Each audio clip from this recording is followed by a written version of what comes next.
Hello and welcome to Creativity with DA3 Live. I'm your host, Don Allen III, and today what we're going to be working on is creating lower thirds, animated lower third that I'm going to use, and we're going to use Adobe After Effects to make it. This is going to be a quick tutorial from start to finish on how to use lower thirds, how to make it a lower third animated one inside of After Effects. It's going to be pretty cool, pretty simple, so hello. So lately we've been doing a lot of animations and kind of 3D art, and I want to start including animated lower thirds into some of these tutorials. So let's get started. Hello and welcome to the show. What's up, X Deeps? It's a pleasure to see you here on YouTube. What we're going to be doing today is exactly this. We're going to be working on an animated lower third because I'm currently working on another video for something not related. Something else. It's a different video project, but I need some lower thirds for the video. So yeah. So I want my name to pop up there. So that's what we're gonna do. So welcome to the show. Oops, let me cancel that. All right, cool. So first things first. Oops, that's for a different post. First things first, we're gonna open up Adobe After Effects, and we have a blank canvas. I'm gonna create a new composition.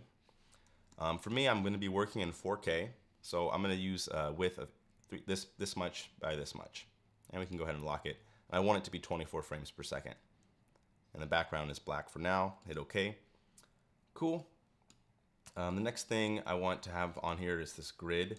So when you log on to it, it might just be like this, just blank, but I actually want to see my title and saved action grid. And we're going to start off with a square, so I'm going to create a new shape layer and just draw a square holding shift makes it snap into a square shape. I'm just going to draw a square about this big, a little bit smaller, maybe like about this big for now. Then what we're going to do is we're going to center this square into our canvas. So I'm going to select its arrow, go to my align tool. I'm going to actually move our align tool right underneath my panel right here. And we'll just go ahead and align this to the center of the canvas. We'll make sure our anchor point is right in the center for now. And then I'm going to move the anchor point to the right of this object. Cool, so now the anchor point is to the right. If we hit the shortcut S for scale, we can unlink these. By default, the scale is linked so that if we change the X coordinate, it's going to also change the Y.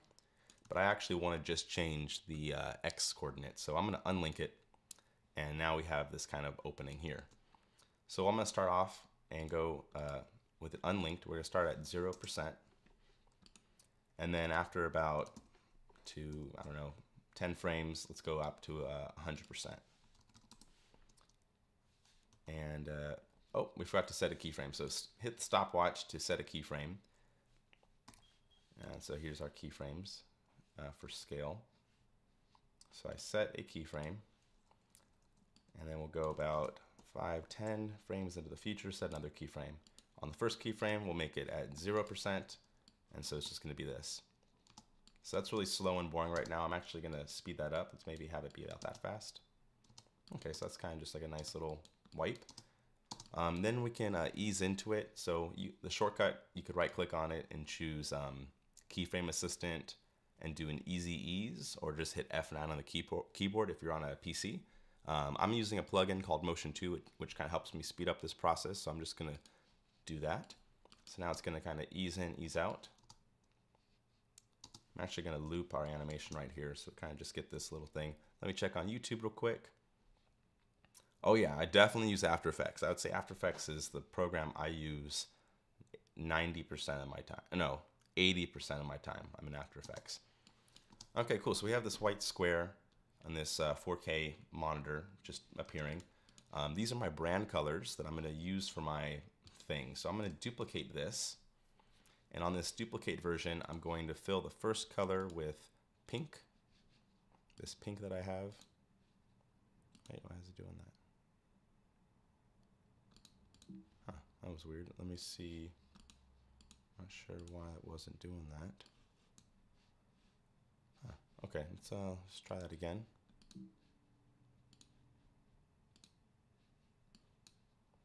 All right, so we got this pink color. And then we're going to duplicate that one, and we have this blue color. So we'll just click the eyedrop, go to that blue. I don't know why I've been having issues with the eyedropper lately. Let me go ahead and expand this and see what's up. Oops, sorry, I'm taking a phone call right now. Can't answer it. In the middle of a live stream. And okay, let's grab this blue. I'm gonna turn that off. Huh. All right, I'm a little annoyed that I can't just pull these colors right here. So what I'm actually gonna do is screenshot that, because I'm gonna be using this quite a lot in the tutorial. So I'm just gonna grab these and then just manually pull in that color palette into After Effects. This is dumb, but it's gonna work. So now I can just pull from the right colors. All right, so make a duplicate of that layer and then choose the fill. And this time I'm gonna choose that blue. And we'll duplicate it again.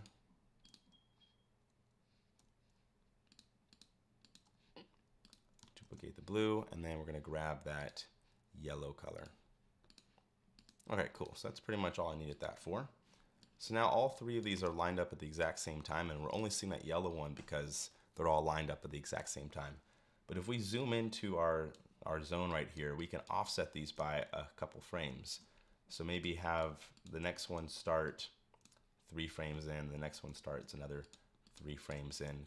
Kind of create this staircase effect in your layer comps, and now we're going to see all those colors appear just like that. Boom, boom, boom, boom, boom, boom. Right, so that's just kind of an easy way to get that looking like that. Next thing, I'm going to bring in my logo, which is my face. So I'm going to bring that here. Whoa, the face is huge. We're going to scale that down quite a bit and roughly place it in the right spot. Or we can exactly place it in the right spot by choosing our center line to composition. And then what we're going to do is copy that last yellow layer. And what we'll do with this, if we toggle our switches and modes, we can get access other properties of our After Effects layers. So one of them is called the alpha matte. And what the alpha matte will do is it will look at the layer directly above it and use the shape of its layer to reveal the layer that's directly above it. So it sounds really weird, but basically if I just turn this on to alpha matte, when the yellow appears, it's going to wipe on the face. It's going to appear on the face. Actually, my bad. Let me reverse the order. We'll have our shape layer above, so we'll have this yellow above it, and then we'll choose our face layer, which is right beneath this, and set this to an alpha channel. And so now, as the yellow sweeps in front of it, it's going to actually reveal the face. That's how an alpha matte works. Pretty nifty. But I actually want to be able to see the yellow first. So the yellow hits, and then we get the face reveal. So it's going to be like boom, boom, boom, boom, boom. That last one was kind of off by a frame. Let's try that again. Do, do, do, do. Cool. And then now we can make this face bigger and smaller, and it's always going to stay to the shape of that alpha matte. So I'm just going to do something like this. Cool. All right. So once that happens, I'm going to copy this the shape again. So it's another square. We're going to move this to the very tippy top. And I'm going to scale it up. Hitting S is the shortcut for scale. I'm going to scale, or let's lock it first, the X and the Y axis, and then we can scale it up. Oops, and before we do that, we need to move our anchor point to be in the very center so that it scales uniformly in all directions. And then we're going to uncheck the fill so that there's no fill for this box, but we do want to have the box have a little bit of a outlined stroke. So I have turned on the strokes to about 15 pixels, and I'm setting it to a white stroke. So now I actually want to make this a little bit bigger. Let's disable any keyframes of animation. We're going to scale this up a little bit more. Right about there ought to be good. Next, we're going to toggle down our shape layer for this white box stroke and choose Add. And we'll go to add a trim paths effect. And the trim paths effect is great for drawing on a path, drawing on the line. So if we affect the start and end positions, we can essentially draw on and off a line. So if we start at 0%, right about here, we'll start off at 0%. So I'll set a keyframe at 0, and then we'll go forward in time and then animate it forward. So now what we get is I switched the order of the keyframe. So now what we get is the line is going to get drawn on as the animation plays out. That was a little fast, so I'm going to slow that down. Even that's still fast, so we're going to slow it down a lot more. And then we can use that same easing in and easing out effect to kind of add a little bit more life to that outline. Okay. Now I don't want this box to be a complete box. I just want it to be kind of like a line that goes around it, like a little shape. So what we can do also is affect the end position and the offset of it. So if we affect the end position, we can kind of have it play catch up. So it's gonna chase its tail. And I have it kind of start chasing its tail maybe a little bit earlier, right about here. So then it's gonna be just this little outline.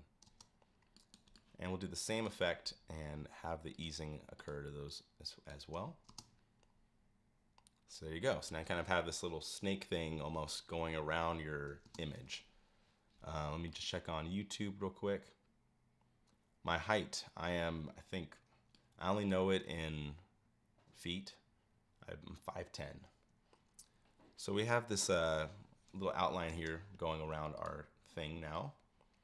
What we could do is even repeat the same effect with the colors and offset the timing of this stroke and change the stroke to the same colors that we used earlier. If we just want to, experiment with some different colors here.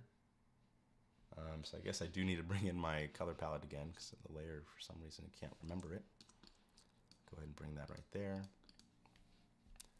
And we'll choose our stroke and use this pink as one of them, and then we'll duplicate that layer, offset it a couple frames, and then choose the stroke again, choose the color picker, choose yellow. So you can kind of get an idea of how this works. So it's going to be a white, pink, yellow, and then let's get it to circle on that last color, which is going to be our blue in this case. So go back to the stroke, choose the color picker, and grab that blue. Hit OK. And this is what you'll have. The blue's a little much, I think. So I'm actually going to try to end it with white as well.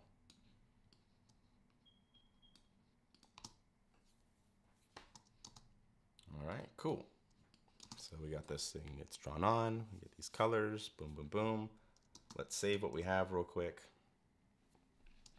Okay, so right when it gets to this point and it finishes that roundabout, what I want to end this animation with is having a white rectangular box shoot out to the right of the face, and that's where we can put our name and information like that, or maybe it'll be a blue box. So let's go ahead and compress everything a little bit, and then what we'll do is we'll grab one of the same boxes that we've already used, so that's going to be the right width and stuff.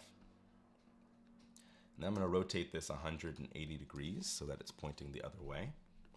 I'm also going to move this so that it's kind of out of the way a bit, like over here. Yeah, something like right there. And then we'll offset our timing. So that as this completes, this next thing gets drawn. The only difference this time, though, is instead of it being a square, we're going to have it go out to be a flatter, longer rectangle. Something about this far ought to do. Okay, so let's see what we get. Cool, so we kind of get that motion going on. Let me get rid of our color palette again. Or actually, I'll just hide it in case I need it back. Oh, I already need it back. Instead of starting off with pink, let's start off with the same order that we've been doing. So that's white, pink, blue, yellow. So let's change this to white for our first fill. Then we'll duplicate it, set it, offset it a couple frames. So we got white, and then this one will be pink. So we go to our fill, choose our eyedropper, grab that pink color, duplicate it again, offset that. And for this one, we'll choose yet another color. We'll go into it being a different fill. Perhaps we go into that blue. Oops, didn't do it. Let's go again. Let's try that blue right there. Actually, I'll just leave it on blue. So this one will just switch to 3 colors and just offset their timing a little bit.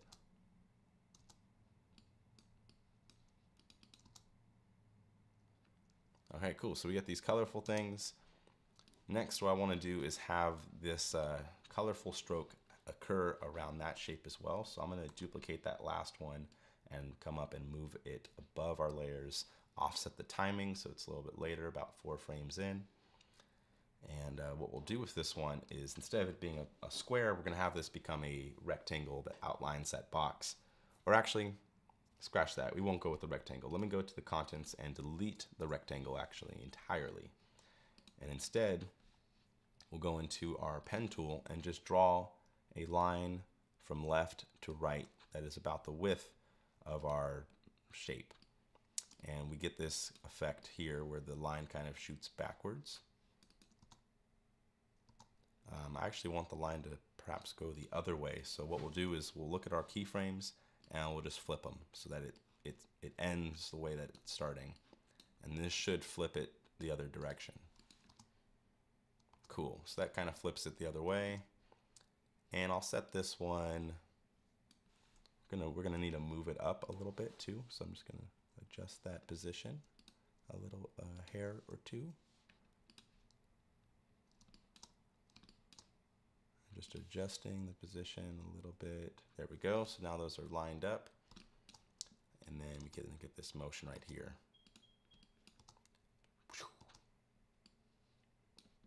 And with this one, I'll probably just set this to a white stroke instead.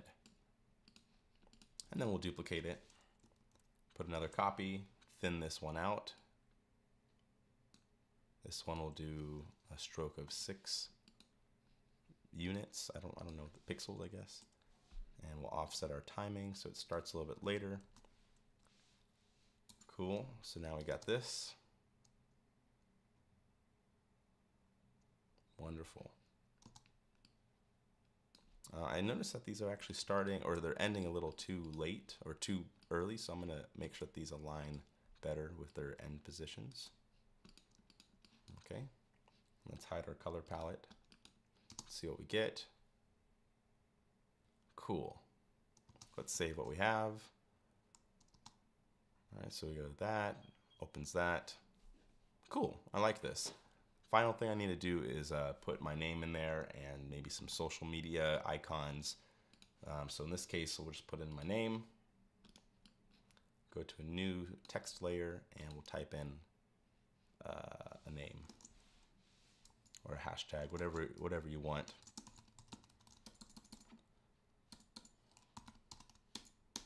Don Allen III. That's me. And maybe I'll have this appear here. Kind of center. Actually, I'll have it appear maybe far on the side like this. And what we'll do is we'll use that same technique we used earlier of the masking thing, so that as the color blue sweeps over this, it will reveal, we'll turn this into an alpha mask. So I'm going to put the blue layer above the text and then set the text to an alpha matte of shape layer 16. So now as the blue wipes on, it brings the colors in. It brings the text in, and then we can also now animate the position of our text. So I'm going to have the text kind of start out here. So let's slide the X position of our text out of here. And so now it kind of moves into the frame with everything.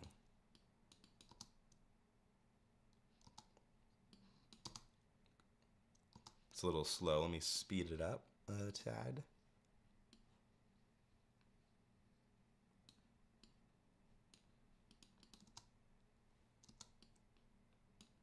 Maybe even start it a little bit further left. Cool. All right, cool. So we got our name in there, and this is already pretty much done. What we just need to add now is some social media icons that we use our stuff for. Let me check up on YouTube. Oh, wow. When do you put in the fades? Oh my God, the fades. When will I put the fades? Welcome to the channel. Tony and I have been making making videos since the time that I even started. And so what I'm doing right now is I'm actually making a video, and I realized I want to have an animated lower third in the corner here. And so I just figured this could be useful information for other people who want to have an animated lower third for their own stuff. And so I decided, hey, I'll just make a little tutorial out of how to make that lower third, because I'm already going to be making it myself anyway, and this could help somebody make their own. All right, so we kind of got this thing.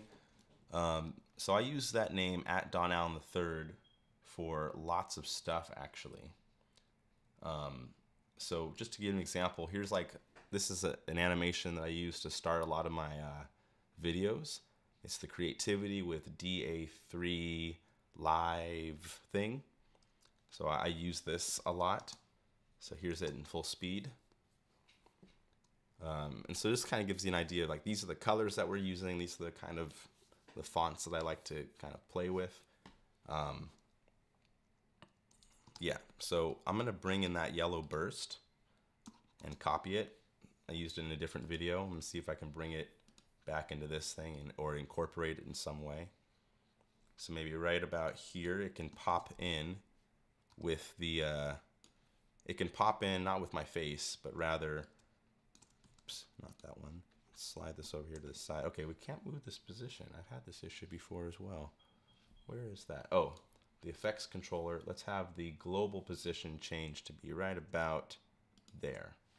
So I'm gonna have two different icons pop up. Maybe the Instagram icon, maybe the Twitter icon. So it'll be like pop, and then we'll do another one and slide this one also to the side right about here. Pop, pop. So boop, boop.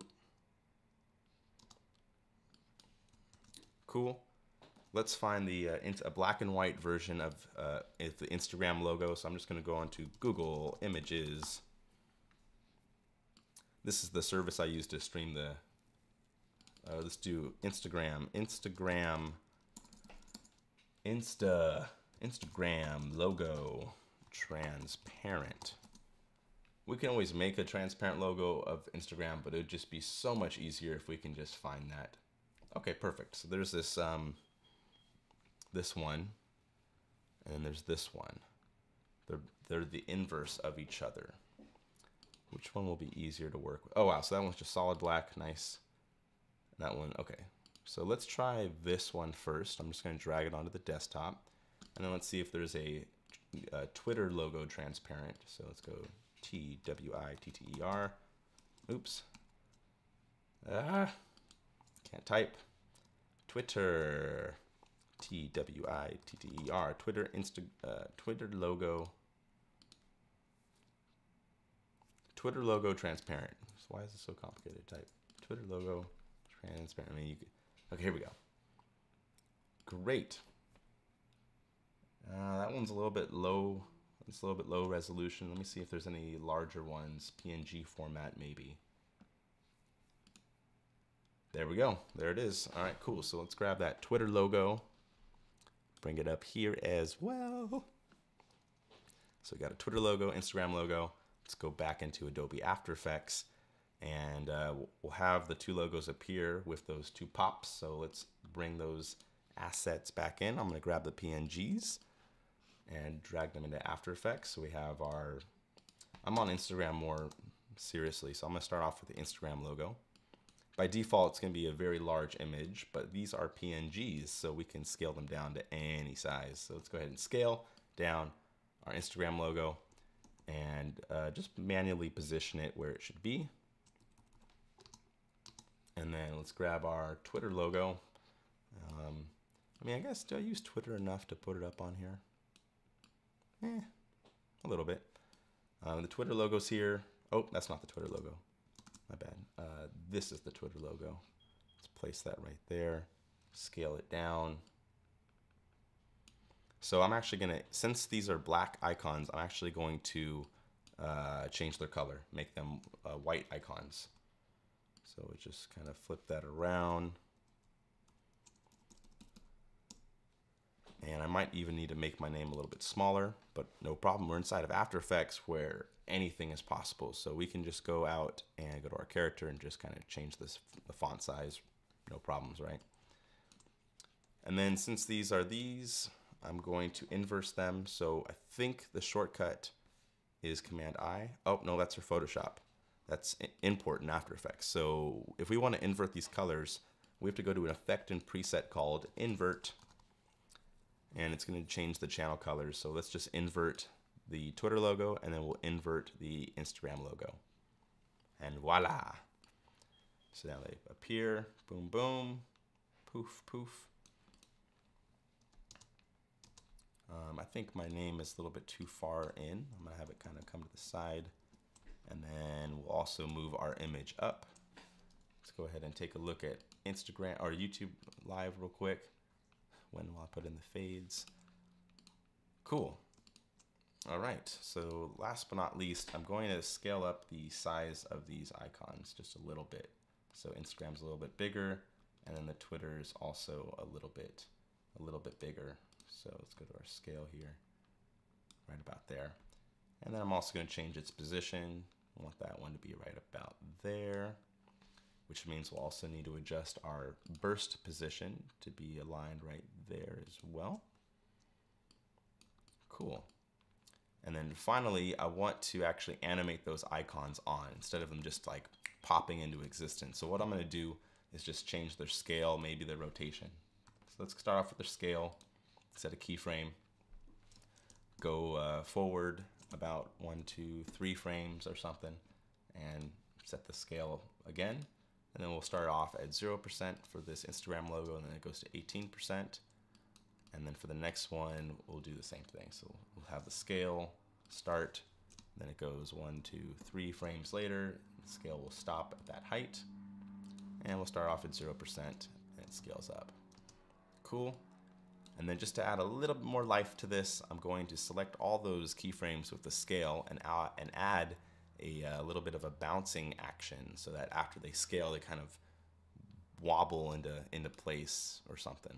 I think it might look cool. So let's go ahead and hit the excite. There we go. That's actually a little bit too much wobble. Yeah, that's crazy. I'm gonna lower the wobbling quite a bit, like, because that's just too strong. So for example, we have these different features that affect that wobble. It's the amount of friction, the amount of bounce, the overshoot. So I'm gonna reduce the bounce from 40 to 20 just to see what that looks like. Let's just test it out. Okay, so I already like that better, and then we're gonna do this one. So I guess we'll set both bounces to 20%. And then the overshoot, I'll just make it 10 pixels instead of 20 so that it doesn't like jump off the frame too much when it scales up. So let's see what that looks like. Cool, so that's kind of just like a little bit of movement. With my face, I'm actually gonna have it animate in as well. So to do that, we'll grab the face, position, and start it on the left like the other stuff is. And then we'll select it and also give it that bounce with the excite knob. I'm going to reduce the overshoot of the head bouncing. So let's go to maybe like 20%. And then, yeah, I think that should fix it. So let's see what we have. Boom. So, boom, boom, boom.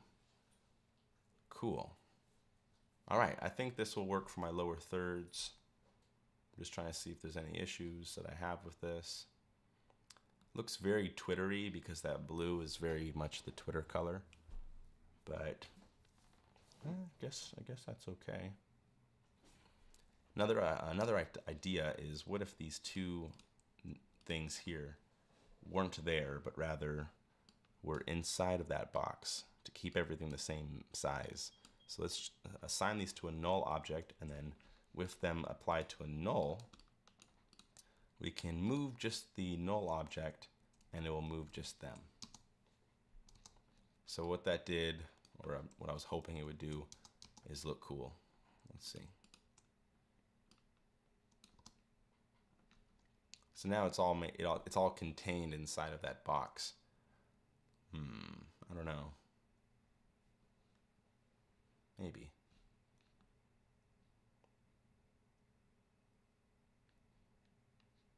Okay. So let me see. So that's when it ends on a blue box. What if it ended on a yellow box? You know, just switch it up.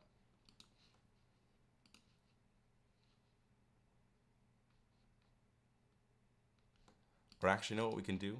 I'll make this last box semi-transparent. So we'll go to the opacity, which is just a measurement of how opaque an object is.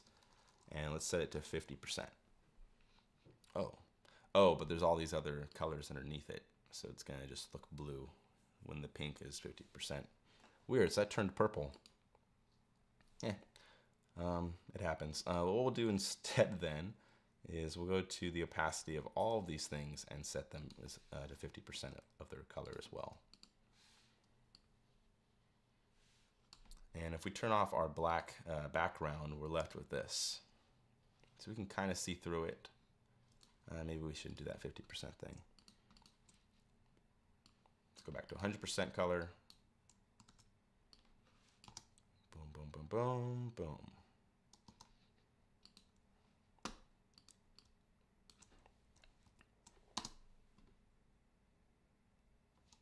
Okay, I think that's just about it. Trying to see if there's anything else that we should be adding to this animation before we call it through.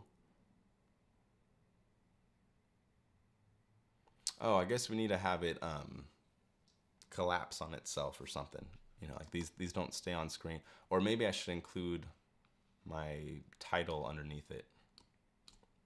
I see some people do that. So let me move my name up here, and then we'll copy this text and also move it down as well. Uh-oh, where's the text?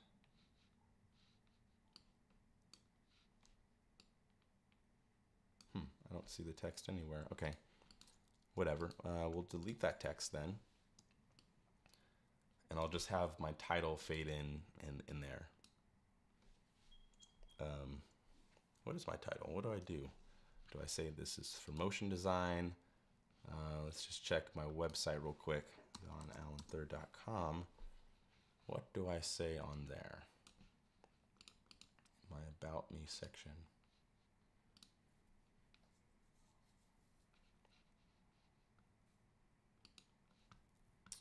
Motion graphics designer. Yeah.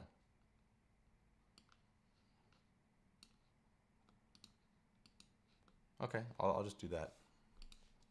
Motion. Oh, it's a little bit too long of a name to put in there. Even if I scale it down, it might look like too much.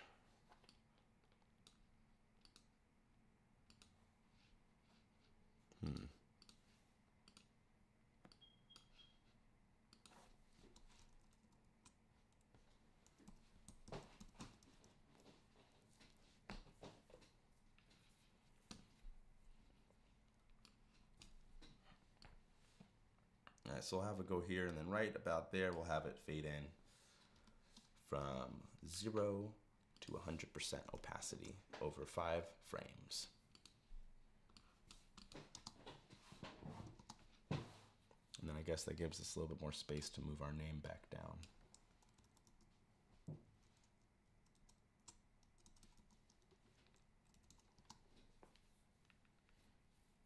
Cool, so that kind of just boom, appears in, you just get a nice little effect. And then when it's time for it to collapse on itself, what I'll do is, and we could just play it in reverse. Or actually, no, what we can do is I'll have a line appear from this right side of screen, and then it sweeps across and hides everything. So to do that, let's first consolidate all of this into its own composition. So I'll make this whole thing last about, so that whole thing happens in about 3 seconds. Let's just hold it for a couple beats, and then let's say 8 seconds. I don't know, will be this comp. We'll trim comp to 8 seconds. We're gonna grab all of our layers that we've used, right click and choose the option pre-compose. We're going to call this our base lower third. Hit OK. So now that we have our base lower third, we can now apply overarching effects to the entire thing. So right now we're on a 4K screen with this screen size here, and so what I can do is place this in the right spot. So let's do that. Let me go ahead and move this to the corner where it's going to be a lower third. And that's actually probably a little too big of a screen, I think. Let me see, is that too large? Let's scale it down just a tad.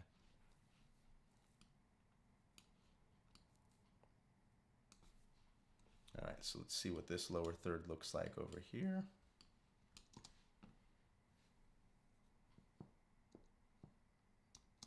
Yeah, that's not bad.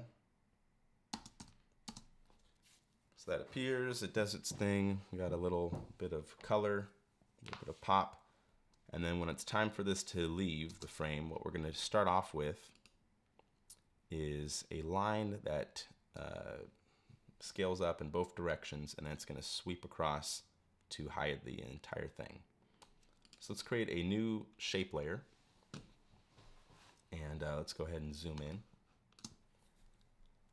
And we'll make this about a little bit taller, just a tad bit taller than the actual lower third.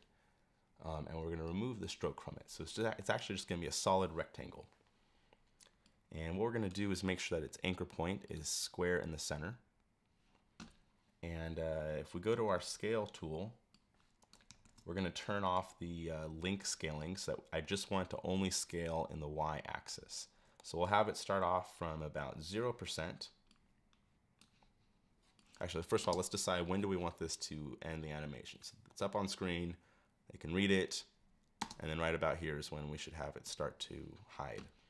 So we'll start this off at 0% on the scale, and then after about 4 frames, we'll have it scale all the way up to about 100%, or I guess that's 105. Let's just do 100%. So I'm just going to loop the ending here, so it's kind of just going to expand out. Maybe let's go a little bit further.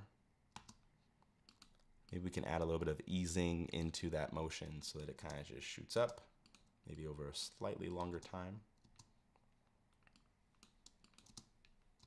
Cool. Now I'm going to duplicate this, and let's see if we can bring in our color palette again. Where's our color palette? Where is it hiding? I'm going to move our color palette over here temporarily. Okay. And with the first one, we're going to switch the fill color to that bright pink. You guessed it.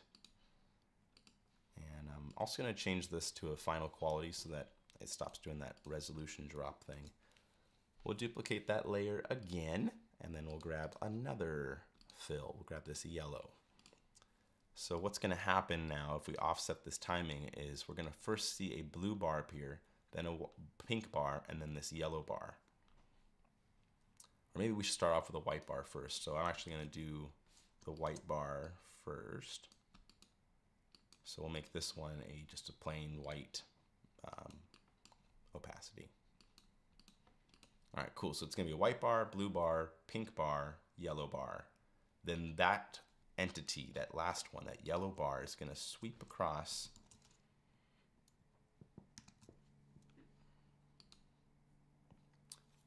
yeah, let me get rid of those. So we don't need those 3 layers underneath anymore. Just the yellow one's now going to sweep across on our position here.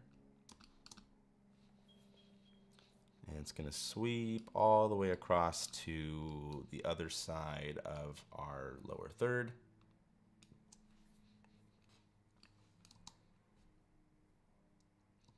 We'll give it a little bit of acceleration and deceleration into that motion. So it's going to be opens and then zips across, opens, and zips across.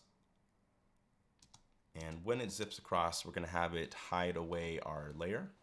So to do that, we're going to bring in a new shape layer. And this shape layer is going to pretty much match the speed of that animation. So to do that, I'm going to draw a shape that's going to cover up everything, just using a rectangle. And it's okay if it's larger. Yeah, it's fine. So we'll just do something like this. Then we're going to parent that giant rectangle to the shape that sweeps across them. So now this whole thing is going to sweep all the way across. Last step would be to move that layer underneath. So if you slide it through, it looks like nothing happens. It's just, it's just those bars sliding behind this thing. The final step is to switch it from a normal track matte to an alpha matte. And now what will happen is it will, oh wait, sorry, I made a mistake on that last step. Try an alpha inverted matte. So let's grab this layer, go to alpha inverted. Oh, that's also wrong. Let me switch the order and then go to the layer underneath it and set this to alpha inverted. There we go. Sorry, I get confused sometimes with that order.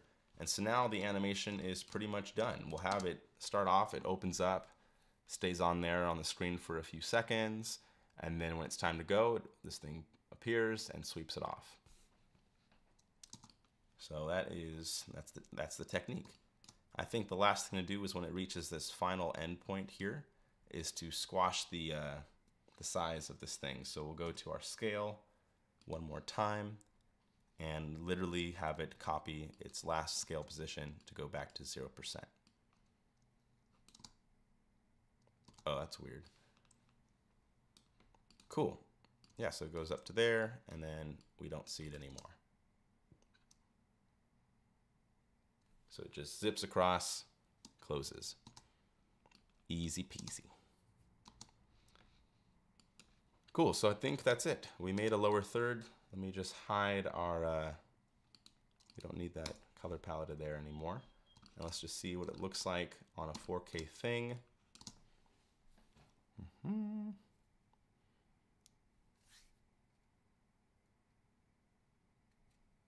Cool, I think I like that. I'm gonna be using this lower third for a lot of videos in the future. And you can use all these techniques to make your own lower thirds for your own videos. The last thing I want to show you is how to actually save this out so that you know, like, oh, I have a lower third, but now what? First thing is you got to make sure it's on a transparent background. Otherwise, you're going to export this and be very annoyed. So mine's on a transparent background, and you know that it's transparent because of these checkerboards. We're going to save this. And we have to export it with a very particular format. So what we'll do is we'll go to File, Export, Add to Render Queue. Both of these work, but for now, let's just do the Render Queue one. So it's going to open this dialog box in here. This is where it's going to render your animation from. And what we'll do in our render settings for our output, instead of it just being lossless, we're going to do this lossless with alpha. What that means is that alpha part means alpha channel. And an alpha channel is a transparent background. So if we did lossless without alpha, it would have just defaulted to that black background and put our animation on it. Maybe that's what you want. But if you want this animation to live as a video with a transparent background, you need to make sure that your alpha channel is turned on.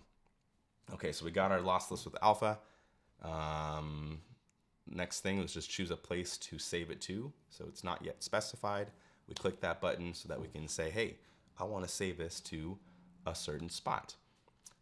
In this case, I'm going to save it to my live resources folder, and we'll call this lower third underscore 2017. Save it. And then we hit render. And then you're going to see your whole animation play through kind of frame by frame. And that blue bar is indicating the render speed. This one's pretty fast because it's really not too many pixels, not too much motion blur or weird colors going on. It's pretty friendly speed. You can't always expect this from these animation programs. So consider this rare. And then we see that bar again, sweep all the way across, and then it vanishes. Yay, we made a cool happy sound of completion. The moment of truth is to bring it into your video in, whatever thing that you're working on, and see if it works as a lower third. So let's go ahead and import this into Premiere.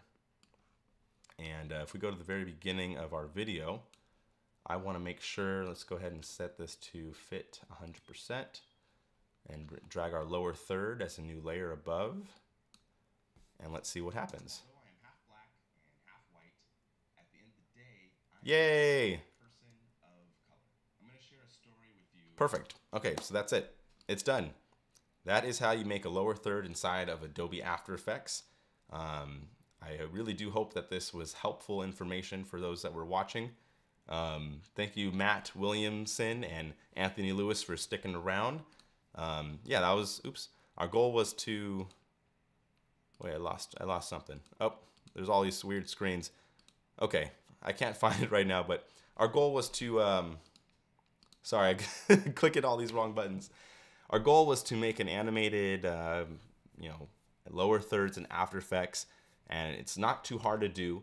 If you get your hands on a version of Adobe After Effects, you can try this technique on your own projects. I encourage it. It's good kind of professionalism to have lower thirds be a part of your stuff. Now, this wouldn't be a DA3 episode if I didn't make some shameless plug. I just started a podcast all about creativity. We talk about creative stuff. We interview people from creative industries. If you want to check that out, it's on my podcast. It's Creativity with DA3 podcast. It's Creativity with DA3 podcast. Last episode was about how to make money with your creativity, and it's super cool. So please check it out. And also be on the lookout. In the near future, I'm going to start a Patreon page, and in it, I'm going to be giving certain monthly awards out to folks that help support me in making videos like these and sharing information with you.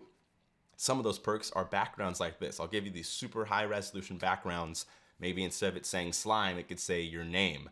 And I send this to you once a month with different versions. Another example would be this guy made this one in Cinema 4D and Photoshop. If you like kind of weird, abstract, trippy backgrounds, then you know I would love for that. But I haven't set up the Patreon page yet, so that is soon to come. But anyway, thanks so much for watching Creativity with DA3 Live, and as always, have a creative and productive day.